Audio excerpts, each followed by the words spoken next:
ਯਕੂਬ ਦਾ ਆਮ ਖਤ, ਉਹਦਾ ਪਹਿਲਾ ਅਧਿਆਇ, ਉਹਦੀ ਪਹਿਲੀ ਪੰਕਤੀ ਤੋਂ ਲੈ ਕੇ 11ਵੀਂ ਪੰਕਤੀ ਤੱਕ। ਖੁਦਾ ਦੇ ਤੇ ਖੁਦਾਵੰਦ ਯਿਸੂ ਮਸੀਹ ਦੇ ਗੁਲਾਮ ਯਕੂਬ ਵੱਲੋਂ ਉਹਨਾਂ 12 ਕਬੀਲਿਆਂ ਨੂੰ ਜਿਹੜੇ ਥਾਈਂ-ਥਾਈਂ ਰਹਿੰਦੇ ਨੇ ਸਲਾਮ। ਈਮਾਨ ਤੇ ਹਿਕਮਤ।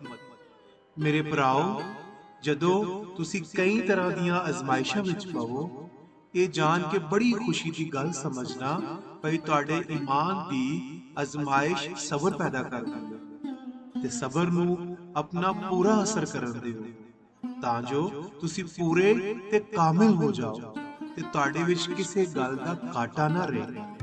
ਪਰ ਜੇ ਤੁਹਾਡੇ ਵਿੱਚ ਕਿਸੇ ਨੂੰ ਦਿਨਾਈ ਦਾ ਘਾਟਾ ਹੋਏ ਤੇ ਉਹ ਖੁਦਾਵੰਦ ਕੋਲੋਂ ਮੰਗੇ, ਜਿਹੜਾ ਸਾਰਿਆਂ ਨੂੰ ਬਿਨਾਂ ਝਿੜਕਿਆਂ ਖੁੱਲੇ ਦਿਲ ਨਾਲ ਦਿੰਦਾ ਹੈ, ਤੇ ਉਹਨੂੰ ਮਿਲ ਜਾਏ। ਪਰ ਈਮਾਨ ਨਾਲ ਮੰਗੇ ਤੇ ਕੁਝ ਸ਼ੱਕ ਨਾ ਕਰੇ, ਕਿਉਂ ਜੋ ਸ਼ੱਕੀ ਸਮੁੰਦਰ ਦੀ ਠੱਲ ਵਾਂਗਰ ਹੁੰਦਾ ਹੈ, ਜਿਹੜੀ ਵਾਰ ਨਾਲ ਡਿੱਗੀ ਜਾਂਦੀ ਏ ਤੇ ਛਾਲਾ ਮਾਰਦੀ ਹੈ। ਅਜਿਹਾ ਬੰਦਾ ਇਹ ਨਾ ਸਮਝੇ ਭਈ ਮੈਨੂੰ ਖੁਦਾਵੰਦ ਕੋਲੋਂ ਕੁਝ ਲੱਭੇਗਾ। ਉਹ ਬੰਦਾ ਦੋ ਦਿਲ ਆਏ ਤੇ ਆਪਣੀਆਂ ਸਾਰੀਆਂ ਗੱਲਾਂ ਵਿੱਚ ਕਾਇਮ ਨਹੀਂ ਰਹਿੰਦਾ। ਕੰਗਾਲ ਤੇ ਧਨੀ।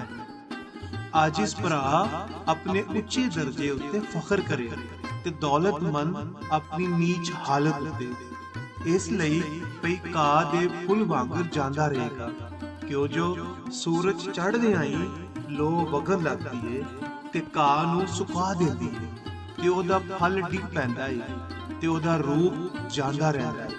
ਇਸੇ ਤਰ੍ਹਾਂ ਦੌਲਤਮੰਦ ਵੀ ਆਪਣੀ ਰਾਹਾਂ ਵਿੱਚ ਟੁਰਦਿਆਂ ਟੁਰਦਿਆਂ ਮਿੱਟੀ ਵਿੱਚ ਰਲ ਜਾਏਗਾ। ਆਮੀਨ।